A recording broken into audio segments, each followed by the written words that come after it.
There's just so much. You're listening to a Mamamia podcast. Mamamia acknowledges the traditional owners of land and waters that this podcast is recorded on. It's August 1977 in the small town of Lapine, Oregon. And retirees Toddy and Bessire are excitedly getting ready for the trip of a lifetime. They've organised for their beloved poodle, Suzette, to stay with the neighbours for a few months, and they've been busy getting their first ever passports organised. The offer is too good to be true.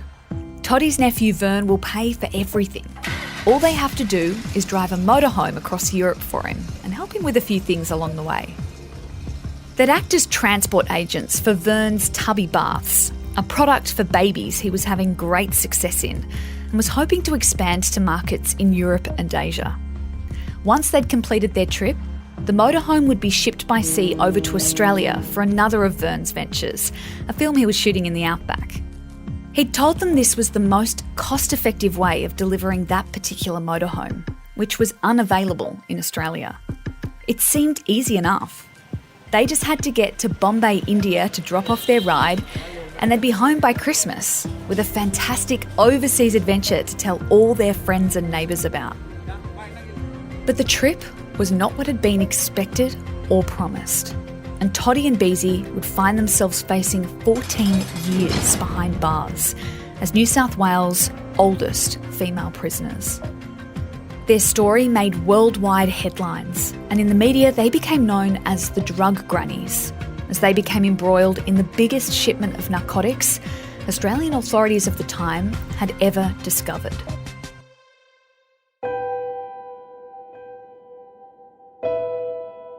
I'm Gemma Barth, and this is True Crime Conversations, a Mamamia podcast exploring the world's most notorious crimes by speaking to the people who know the most about them.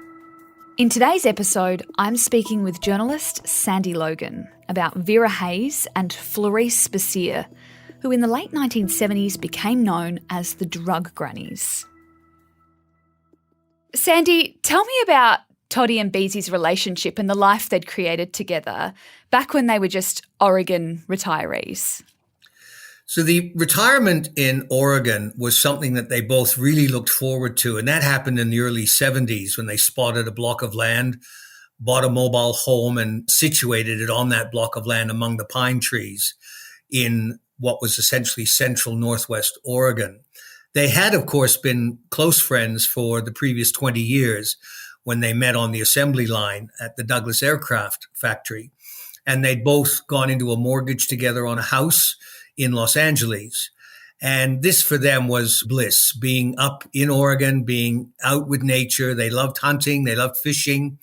They even had a camper van of their own. So they'd go, driving around and holidaying around the United States in their retirement.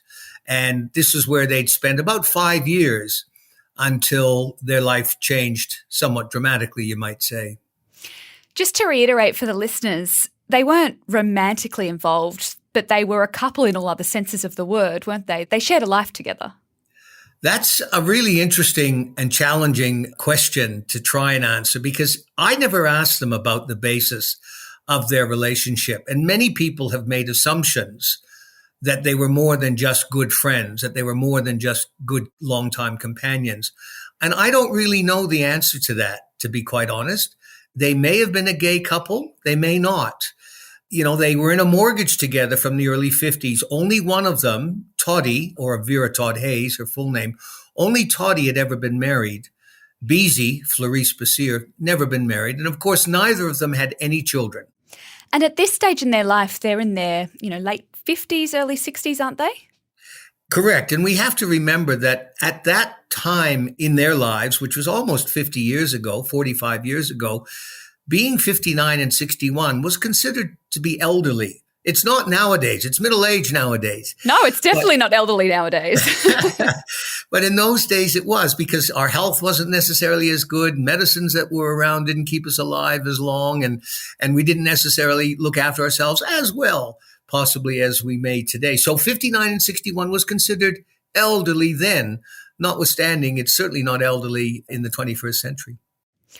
I want to take us to April 1977, and Toddy gets a call from her nephew in Australia. What did he offer them in that phone call? The nephew, Vern Todd, offered them the trip of a lifetime. And remember, these two women had never traveled overseas before. Neither of them had a passport. The furthest they'd been out of the United States had been over the border to Mexico, and that's not unusual for people living in California. Vern, who had been based in Australia at that point for over a decade, said to them, "Have I got a great opportunity for you? You're my favorite aunt, and I'd love to offer you and your friend Beezy the trip of a lifetime, all expenses paid, travel to Germany. I've got a motorhome, a camper van being fitted out for a TV production company that I'm setting up in Australia. And this will be an opportunity for you to drive it to Bombay, now known as Mumbai, for me, and I'll then get it shipped to Australia. And you can go home from Mumbai once you reach there and dropped it off. But I'll pay all the expenses, and he adds icing to the cake, I'll also pay you $25,000 for doing this, because he said, you're going to work your way driving over some of those roads. He said, I've been on some of those roads and they're like goat tracks. So that was the offer he put to them.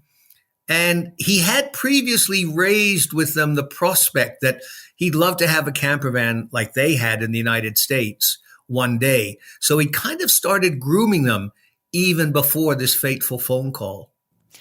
Were they wary at all? Because that's an offer that seems too good to be true. Like, you're not paying any of your own money, you're getting this fantastic trip of a lifetime. I guess when it's your nephew, you don't really question it. And I think that's really the point, Gemma. You really hit the nail on the head. This was family, and this was a very close family. Vera's family was very close, and she couldn't imagine anything but the best from this young nephew who'd done so well in life. The family all regarded him as a kind of brightest star. He was an entrepreneur, a successful businessman. He was an actor in Australia. He appeared in advertisements. He was the golden boy. So she couldn't and didn't think anything bad or negative. But only Beezy at first thought, whoa, as you said, this sounds too good to be true. What's going on here? And she was slightly hesitant. She was not as encouraged by the offer as Toddy was. Toddy was ready to jump in, both feet first, and in she was going to go. Beezy wanted to think about it and question Toddy a little bit more. And ultimately, though, they both decided, look, this is a great opportunity to travel overseas.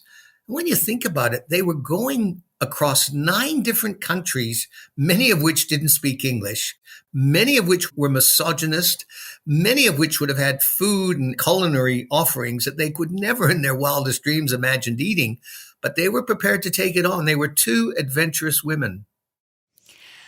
I thought it was really interesting in your book at this stage when you were describing how the women were getting ready to leave and how they were doing things like getting their measles and their mumps and putting their dog next door with the neighbours and all these kind of like just things that we all do when we go on holiday.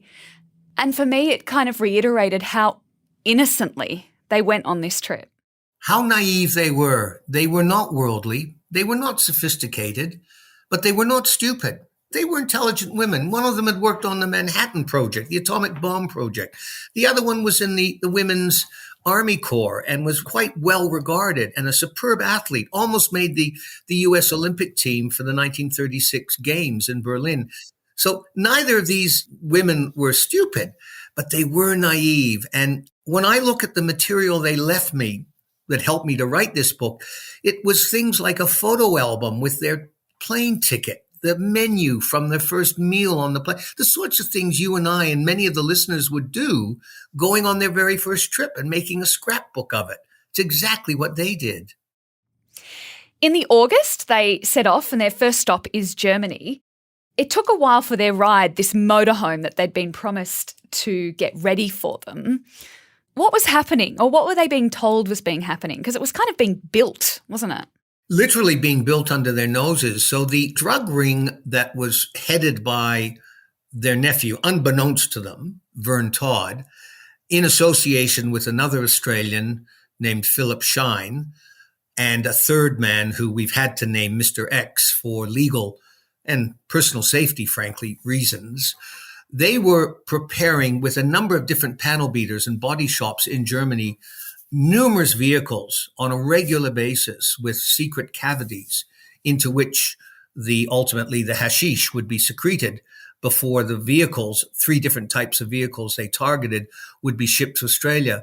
So while this was being done, Toddy was told by Vern, the nephew, who was there to greet her eventually on their arrival in Germany, you got to come over to London and sign over the registration and the customs documentation into your name. That will make it easy for you to get through all the border crossings. You won't be held up. He didn't think anything of it. But in the end, this customs document known as a carnet, which essentially obliges you to take whatever the asset is. It could be film equipment, it could be a vehicle, it could be a boat, but it obliges you legally. If you take it into a country, you must leave the country with it and not dispose of it and make a profit without paying the appropriate taxes. So they were tricked into signing over the registration and the carnet, the customs document, into Toddy's name. She had to do that in London. But this for her was just another one of those, wow, I never expected to go to the country where the Queen lives. She took this all in her stride. Given how close I got to these 2 women, and I understood how they could have been duped by Vern, whom I never met, but on all accounts from all the people I've spoken to in researching the book, I found that he charmed everyone. And so I can understand that, especially Toddy, she was really taken in by the novelty of being overseas, and then all of these quite unexpected occurrences that came up, like having to go to London or having to find foods that they could eat that didn't taste like curry. You know, they kind of had to get used to curry through a good part of the trip, or chili through a good part of the trip that they'd never encountered before. And all of this was quite novel for them. So what was the setup? They'd drive the motorhome, and they were told they'd be able to sightsee and take it at their leisure. But at certain places and points, they'd kind of meet up with Vern and his team. Because Vern had another cover story to go with this. He did actually run a legitimate business in Australia at the time called the Tubby Bath.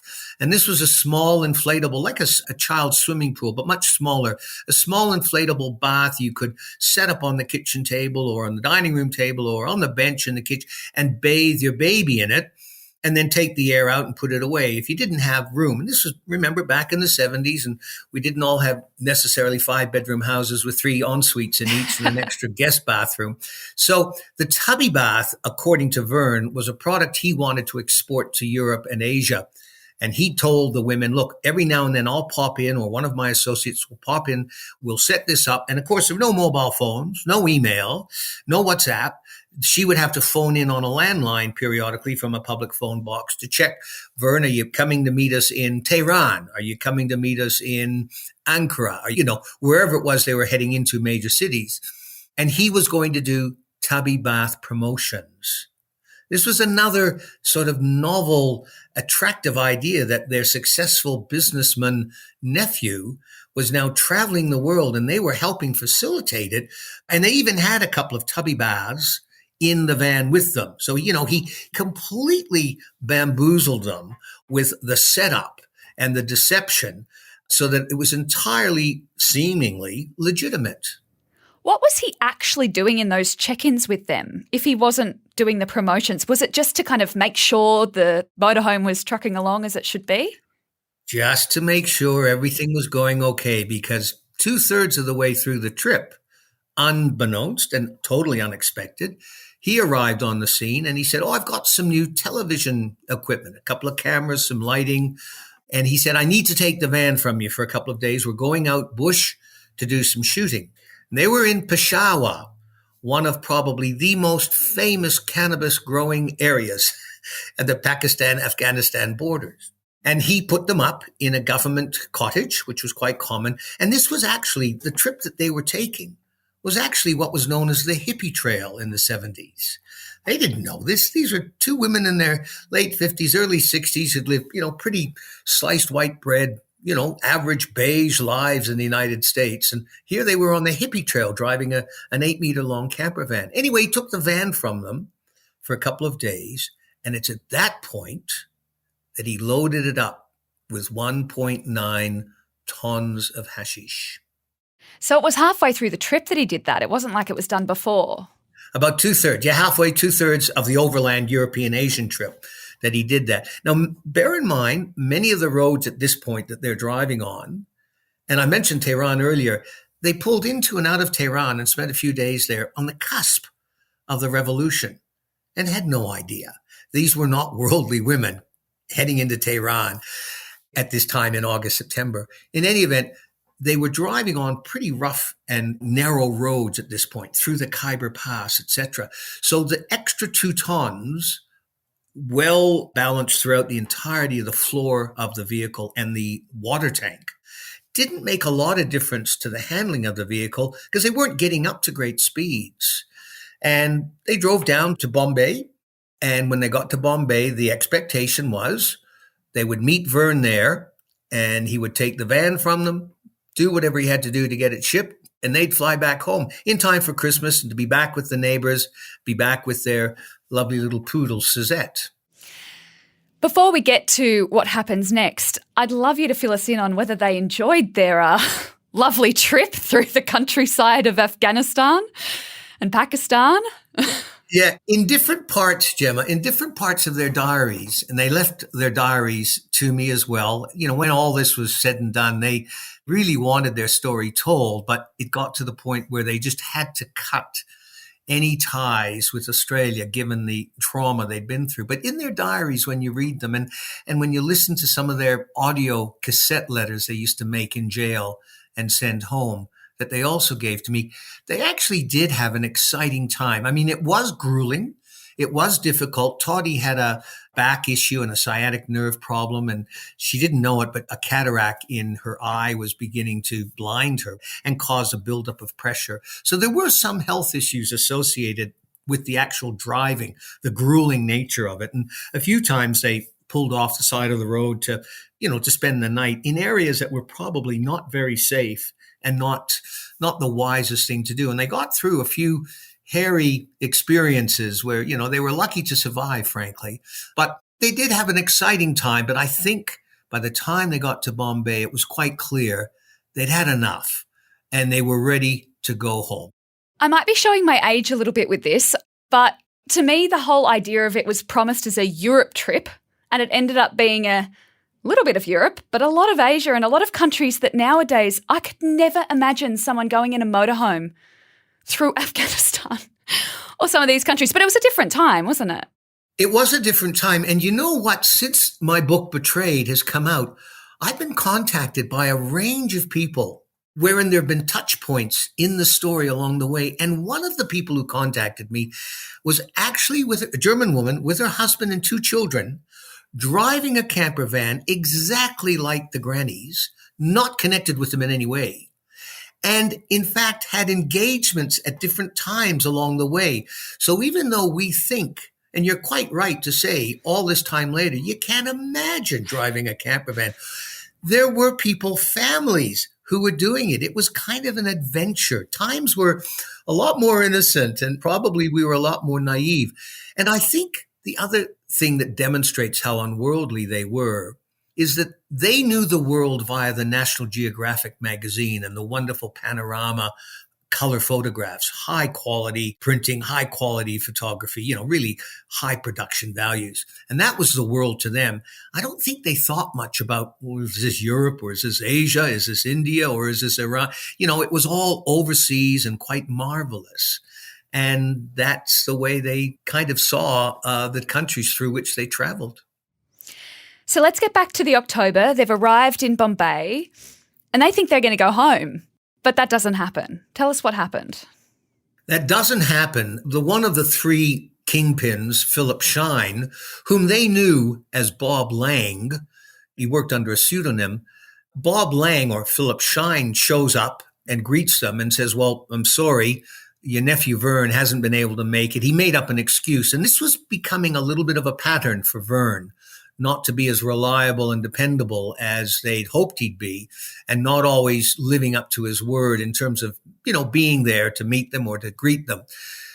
Philip Shine, Bob Lang, said, look, Vern wants me to let you know that there's been a change. You're going to have to fly to Australia. The carnet is in your name and you can't leave India without arrangements to be with the van, to meet and pick up the van in Australia. This was absolute garbage. This was so a that's lie. not true. Not true at all. But they didn't know that. And he also began to threaten them when they resisted and said, well, no. And he began to threaten them and intimidate them to the extent that they felt they really had no way out, that they didn't want the threat of going to the airport and being thrown in jail. They didn't want the threat of someone being violent towards them or assaulting or hurting them. They didn't want the risk of having to look over the shoulders for the rest of their lives, because there was a hint from Philip Shine, Bob Lang, that this was bigger than they realized. So I've always said, Gemma, that it was probably at this point that had they taken the risk and gone home to the United States, I wouldn't have been able to write a book. But because they flew to Australia and set foot on Australian soil, it was from that point that their fate was sealed.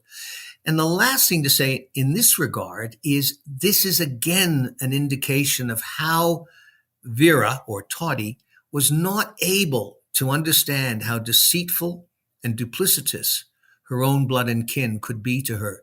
She just wasn't prepared to accept that someone like her nephew was going to be doing something bad to hurt her. So they fly to Sydney, they fly to Australia, and they have to wait, 3 or so weeks for the camper van to make its way over, or the motorhome to make its way over. But then Vern actually asks them to go to Melbourne and pick up the motorhome and then drive it back to Sydney. Like, he keeps asking more and more and more, and they are starting to get quite frustrated at this point and trying to extricate themselves. I think they realize now that this was serious, Mum. This was now, becoming more than just a holiday on the road. And given that Vern in Melbourne offers them a huge sum of money if this all works, to which they guffaw and say, what would we do with $200,000? You're crazy, Vern. Take your money and put it where the sun don't shine, etc. They weren't being seduced or attracted to this idea that there was more money to be made. They didn't want any bar of it. But again, they continued on this trip, and Vera wanted to believe that somehow or other this was going to end okay. And I also think, though, there was a real fear here now that they better do what Vern says, even though she didn't want to believe he would hurt them. They better do what Vern says, because this could turn out not very good. Like, their lives could potentially be in danger or at risk in some way. And, with every extra day that they drove, they were digging themselves deeper and deeper into a hole. But again, we got to remember they're in a foreign country. They've never traveled abroad before.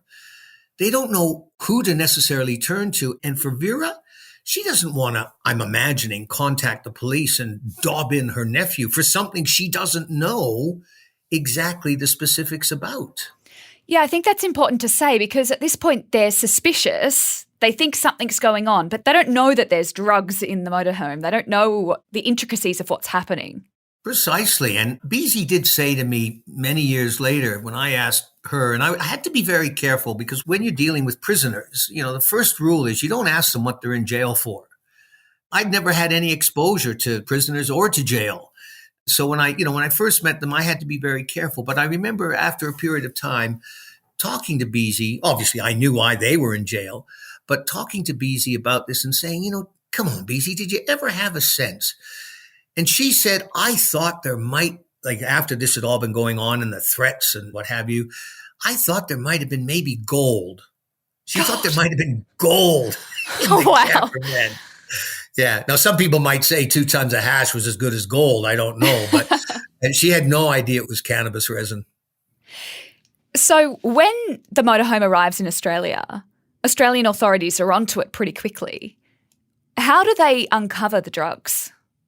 The modus operandi that Vern Todd and his associates were using was now being tracked. And let's remember, this was at a time when there weren't computers, there weren't spreadsheets, and something called Excel didn't exist. It was all done manually.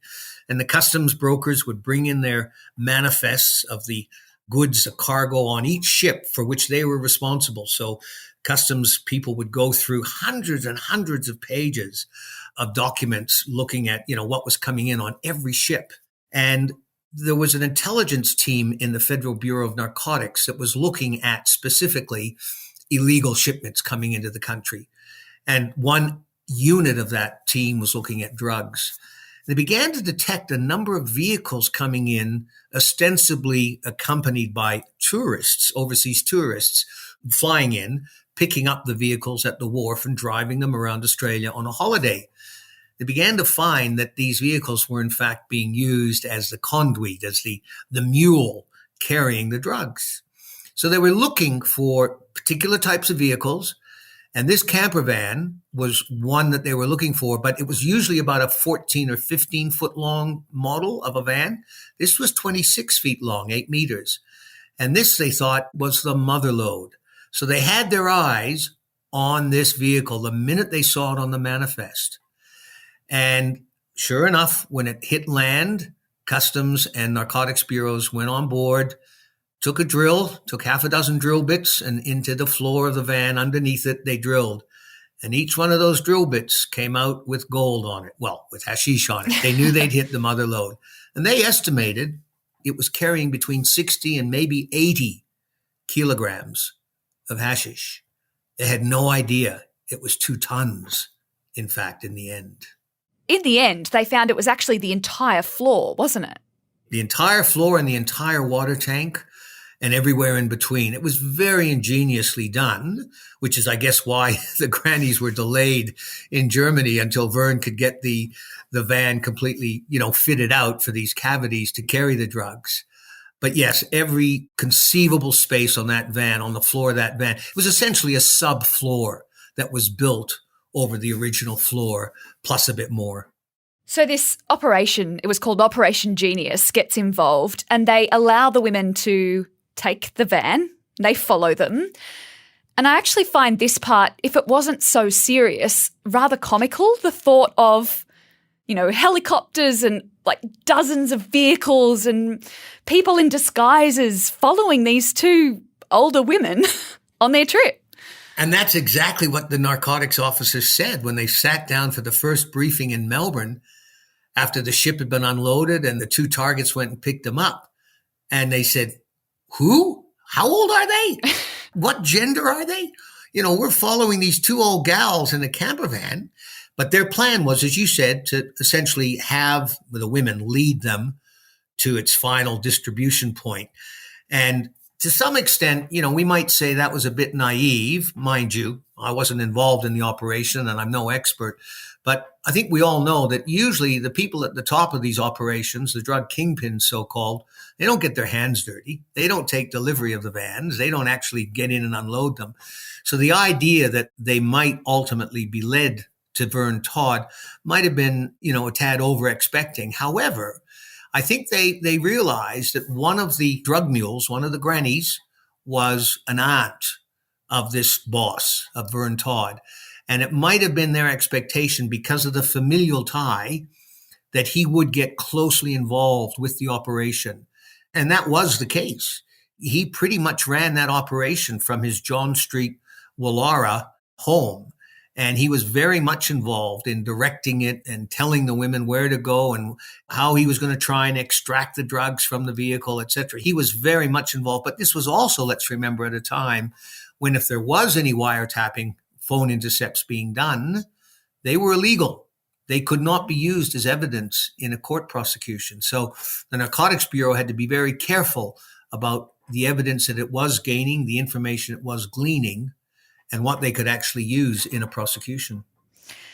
During this process of them being followed, does Vern realise what's going on? Because he kind of starts to back away a bit and sends them on these weird roundabout things to do or drive to. There are 2 schools of thought. One is that, yes, he did fairly quickly, because he ran counter surveillance himself, or he had his people running counter surveillance of the Grannies as the Narcotics Bureau followed them. So he was running counter surveillance, and there's a school of thought that, yes, he did have an idea that the van might be under surveillance early in the piece. There's another school of thought that he knew all along, and what he was hoping to do was basically outrun the Bureau's resources. He knew it was Christmas, New Year. He knew people were being called in off leave, or he expected that people would be called in off leave. And then at some point, if he could get the Grannies to drive and drive and drive and drive, they'd eventually run out of time, money, and patience. So that's potentially why he had them dry for so long and out to places like Dunedoo, out in the middle of Western New South Wales. Nothing wrong with Dunedoo, but, that's a funny place to try and unload 2 tons of hashish. You're listening to True Crime Conversations with me, Gemma Barth. I'm speaking with journalist Sandi Logan about Vera Hayes and Florice Bessire, who in 1977 found themselves at the centre of what was then Australia's largest ever drug haul. Well, the women get frustrated. Well, they're already beyond frustrated, but they try and extricate themselves some more, and they actually work out a way to transfer ownership of the van because they go and do their own background work and realise that they've kind of had the wool pulled over their eyes.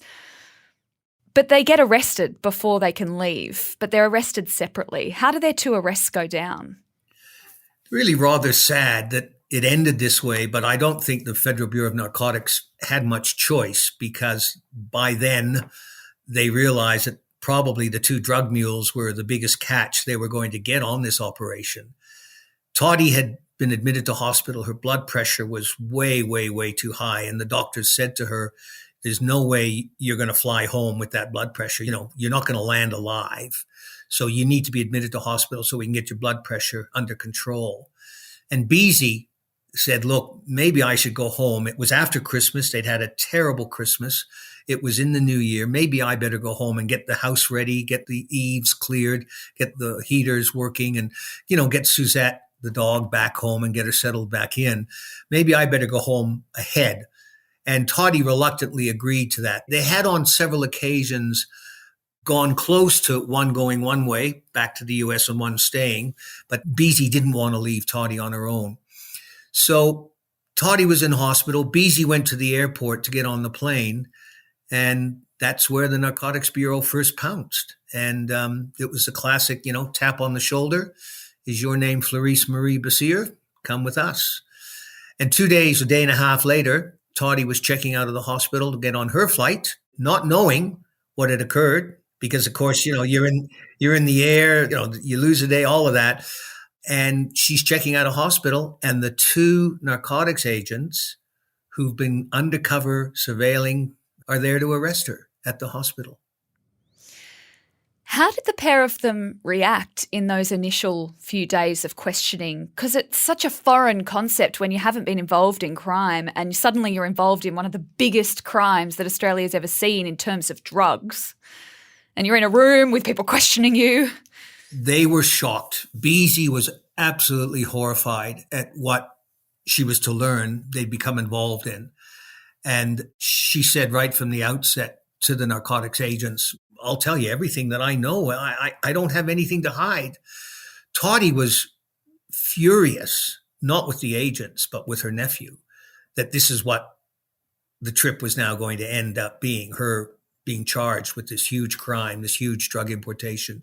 She was shocked, but she was furious with her nephew. And she turned sick inside with hatred for this nephew, until eventually she was able to come to terms and move on, because it was just tearing her apart. And emotionally, she was an absolute wreck. So they did it very, very tough. And of course, being thrown into Mullewa jail, which at that time was the toughest of the women's jails, just horrified them. But fortunately, they were together and they could support each other and at times protect each other from assaults. News broke of their arrest and their charges once they were already in prison. How did the news media of the world respond to it? Oh, en masse. As you can imagine, there was every reporter that you could find from the west coast of the US who flew down for it. The Australian media were all over it like a hot rash. And it was a great yarn. We got to remember this was the late 70s. It was a tough on drugs mantra, just say no. Heroin was beginning to get quite a grip on young drug users around Australia, but particularly in Sydney and Melbourne. Sydney was developing a really bad heroin epidemic. And as far as the legislators, the politicians were concerned, all drugs were bad, notwithstanding Australia grew some of the best cannabis in the world and was even exporting it to the United States throughout the 70s. And lots of people were, switching on and turning on smoking cannabis in those days. This was a real enlightened era in that regard. The fact that 2 tons of drugs were being smuggled in one shipment was a huge story. It was the biggest drug seizure of the time in Australia, both in terms of weight and value. And naturally enough, it attracted a lot of attention. So look, it was the media that dubbed Toddy and Beezy drug grannies. It's a moniker that stuck with them to the end. They didn't like it because they said, we're not grannies and we certainly don't do drugs. But it was a name that stuck. What about Vern and his accomplices? If the 2 grannies are in prison, what happened to them? Well, Vern was never apprehended. Mr. X was never charged anywhere in the world for any of the literally hundreds of millions of dollars of profits that were made at the time, very successfully out of his operation in Berlin and on the island of Ibiza. And to this day, he continues to be a successful businessman overseas. The third associate, Philip Shine, he, on the basis of the women's evidence to a West German court, was convicted of drug exportation and distribution in a German court, was sentenced to 10 years jail, served about 7 years, and then returned to Australia. And he lives on the north coast of New South Wales in Australia to this day. Getting back to Toddy and Beezy, in terms of their charges, they both plead guilty. Why did they decide to do that? I'd like to know. Yeah. I'd like to know why too. Again, I wasn't sitting in on their briefings, their conferences with their Australian legal aid solicitor. I don't know what the advice was and what the understanding was. I can only assume, based on my conversations with the women and with the then solicitor, that there was a strong expectation that a guilty plea would be viewed positively by the judge in the sentencing, such that the prosecution wouldn't go for the maximum 25-year sentence, that the narcotics agents would speak positively of their cooperation with them, which they both did, and that ultimately this could be expected to be treated by the sentencing judge in a less serious or less severe way, such that they would get a sentence, they would get a jail sentence, but would only serve a very short period of time, given they'd save the taxpayer a lot of money, by not pleading not guilty and going through a long trial, and they could then expect to be deported. So when they got a 14-year sentence. With no minimum term. Exactly. And with no non-parole on the bottom. It was essentially a death sentence, yes. They weren't going to last 14 years in jail at their age and their health. Well, they weren't expecting it at all, were they? They weren't. They were floored.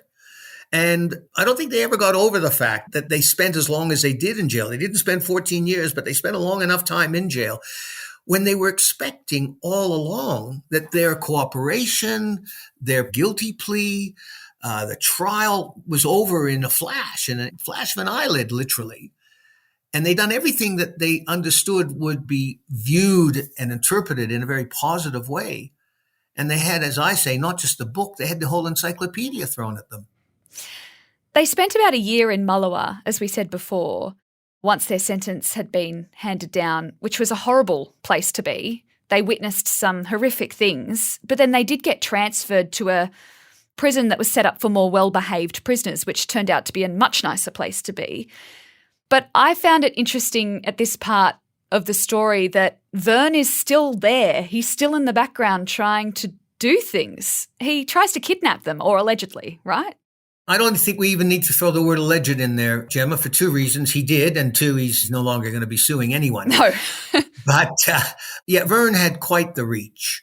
The women were shocked to find in every one of the 3 jails they were in that there were prisoners there who knew Vern very well, who'd been basically his mules or had some sort of business dealing with him.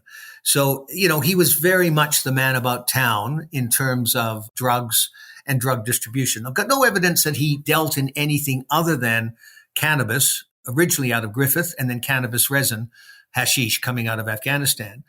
I have no evidence to suggest he was involved in heroin or cocaine. But he was certainly well known among all of the prisoners in the 3 prisons they were in. And on one occasion, on their transfer, as you were relating, from Malawa to Tomago, up near Cessnock, there was a fear that he may well have a kidnap operation to try and interfere, because he knew that even though he wasn't living in Australia any longer, he had fled, but he was a master of disguise. And this was a time well before microchipping and iris scans and, secure identification. There was an expectation that he knew they were giving evidence against him and his drug importation operation. So he was potentially trying to silence them. And there is a suggestion from one of the prisoners that the women made their move just in enough time, handing the van over and putting it in storage, and then trying to leave the country just in enough time before they were about to be knocked off in Sydney, before they were about to be killed. Oh, wow. So I think there still is a lot to this story that I don't know, that we don't know from the drug importers' perspective, from the drug kingpins' perspective.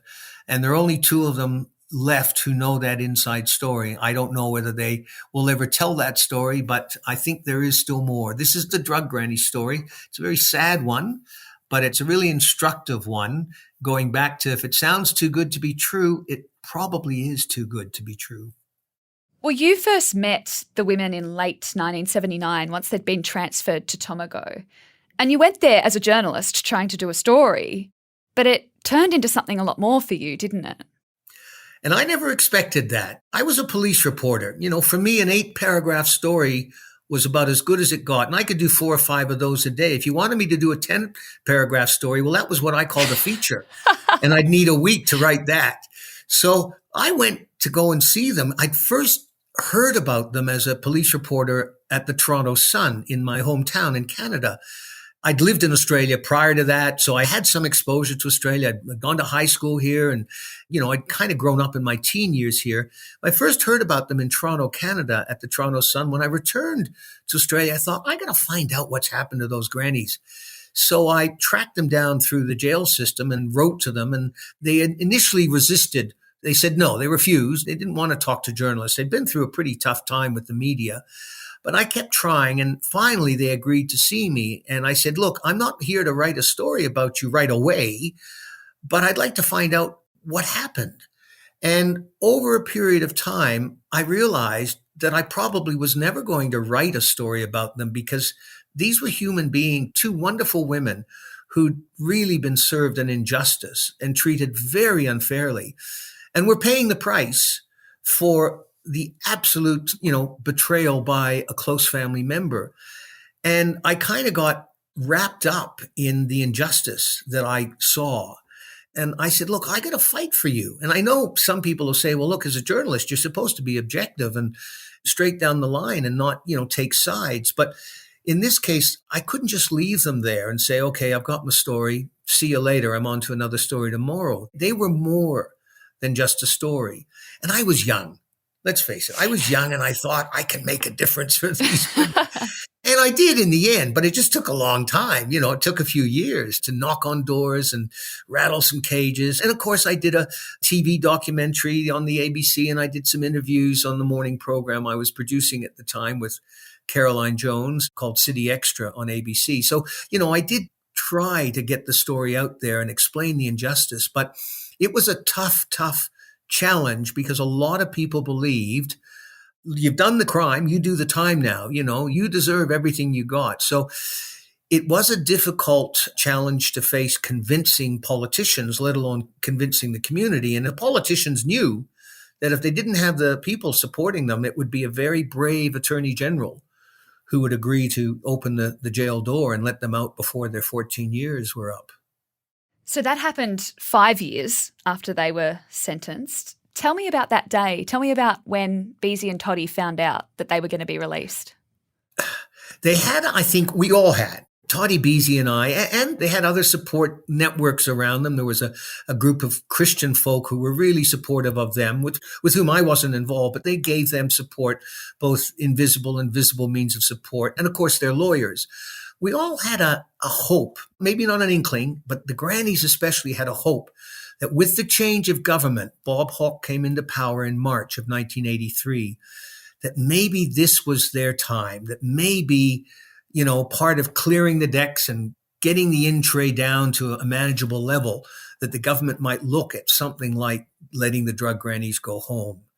And sure enough, within 10 days of the ministry being sworn in and Senator Gareth Evans being named the Attorney General, they were released. And it was a phenomenal day for them. I wasn't there. I was at work at the ABC doing my thing. And I got a message to say, ring the lawyer, like the lawyer's name, Claude. Ring Claude immediately. It's urgent. And I had a sneaking suspicion that this was the news. And by the end of the day, they essentially packed what they could. And let's not forget, they had so many false alarms that they were being released early that it was really hard for them to believe this was actually happening now. You imagine being a prisoner, just walk in those shoes of a prisoner who's in there and they know they shouldn't be in there. They're in a foreign country. They have no family. Their health is declining. And they keep being told, yeah, you're going to be released next week. And then you're not. The most cruel thing to do. And this happened on numerous occasions. So finally, when they got the news, they were ready. And the prisoners around them, scrambled. Can I have your shoes? Can I have your jumper? Things that they couldn't pack in. And they gifted a lot of their things to a couple of homes for, I think there was a home for people with paraplegia and quadriplegia that they used to do some community work with from the jail. They gifted their TV and things like that to them. But they were put in the car and they had their outfits ready for the plane ride home. They were put in the back row of the plane, and apparently specific instructions were given to the flight crew not to serve them any alcohol until they exited Australian territory. And none of the flight crew abided by that instruction at all. And they started having a few sherbets from the minute they got off the runway and they were up in the air. So they were back home. They went back home to Lapine. How did that resettlement back into their old reality go? Because that must have been so hard after everything they'd gone through. It was. It started out really well. My wife and I flew over and rented the U-Haul and picked up all their goods from their family members further north in Washington state that had gone into storage, given they were not just gone for 3 months now, plus all the suitcases they'd brought back. And we helped settle them in. It went well at first, but I think the trauma of all those years in jail, the infamy that they now suffered from, everyone knew them in Lapine, and the pine had grown a lot in the 5 years. There were tongues that were wagging. And within a couple of weeks, they made it clear that they didn't want, as keen as they were at first to tell their story, they really didn't feel that they could do it. They didn't want to be given that task. And that was when they said, look, you take our diaries, take our photos, take the cassettes, and one day, please tell our story. But we're not ready, and we don't know that we ever will be. And within 6 months, they decided that Lapine, as much as they'd loved it when they moved there in the early 70s, Lapine was no longer for them. I think the weather was a bit damp and a bit cold, and Toddy was quite unwell. She had developed a pretty high level of addiction to sleeping pills, to Mogadon, to Serapax in jail. And that's one of the real sad contradictions that, they weren't grannies and they didn't take drugs. And when they left jail, Toddy was essentially an addict now to many of the over-the-counter or prescribed medicines to which she had developed this addiction just in order to survive in jail. So they moved from Lapine. They stayed in the United States, but they moved from Lapine. The other really sad outcome of all of this was that it tore Toddy's family apart. She was one of 3 girls and 2 boys in the family, 5 in total. And the father of Vern Todd had very, very little to do with Toddy while she was in jail. And Toddy felt terrible that her own brother's offspring had done this to her. She couldn't deal with that betrayal. The other brother essentially blamed Toddy. It was your own fault. You were so naive. Whereas the 2 sisters stood by Toddy the whole time, and they were there for her when she returned, and they supported her right to the end. But it tore that family's bond apart. And I think that really ate at Toddy as well, because she felt guilty for having done that, even though it wasn't her fault. Well, they didn't want to tell their story then, but you have told their story now with their blessing. And we should say that Toddy and Bessire have since passed, haven't they? That's right, yes. And Vern as well. He's no longer around. That's right. Yes, Vern has also passed. His first wife here in Australia and 2 sons still live here in Australia. They're still around, but Vern passed a couple of years ago. And in fact, there was a wrap party, as you do in the film industry. There was a wrap party for him to pay tribute to him, because a number of people I've spoken to who knew Vern actually speak quite positively and well about him, and said, he had a rich fabric of friends, and he was a man of many layers, as it were. And it's just that he was involved in the drug business in those days. But I think more to the point, I don't think he had much empathy to do something like this to your own aunt, and then to do the bolt, to leave, not to be accountable in any way for what's occurred, and not even to reach out to them in the whole time they were in jail. And the kicker, they never even got the $25,000 he told them he'd pay them to deliver that camper van to Bombay. Yes, he did pay their expenses for the trip. He did fly them over there. But for what? For 5 years in jail. Lastly, Sandi, Toddy and Bessire, what do you want people to take away from their story? I guess there are probably 2 elements. One is that as companions, as partners, they supported each other through thick and thin. And I think that's something that, regardless of gender, regardless of generation, regardless of orientation, we as Homo sapiens, as human beings, we do rely on partnership. And this was a really strong partnership. And everyone that I know who witnessed these women in jail over the years and who knew them beforehand and afterwards say that this was a loving and very close partnership. And neither of them could have got through it without each other. And I think the other thing that listeners and readers can take out of this is be careful. Be careful. If it's too good to be true on the sounds of that scammer, that hacker, that offer that's being made, and that's more and more what's happening, in this technological age, it probably is too good to be true. So don't click on that link. Let it go through. Delete it. Thanks to Sandi Logan for helping us to tell this story. Sandi was a journalist on the ground at the time of this case, and since then, as he mentioned in our conversation, he's interviewed many of the major players in this case, including Toddy and Bessire. His book, Betrayed, which you'll find linked in our show notes, is a compilation of his research and those interviews. Thanks for listening to this episode of True Crime Conversations, which was hosted by me, Gemma Barth, with audio design by Rhiannon Mooney. The executive producer is Gia Moylan. And a big thank you to Mamamia's subscriber community, who in the past year have helped us to share incredible women's stories, create world-class podcasts, and fund 300 girls in school every day in some of the world's most disadvantaged countries. If you're not yet a Mamamia subscriber, consider joining today for less than $5.75 a month.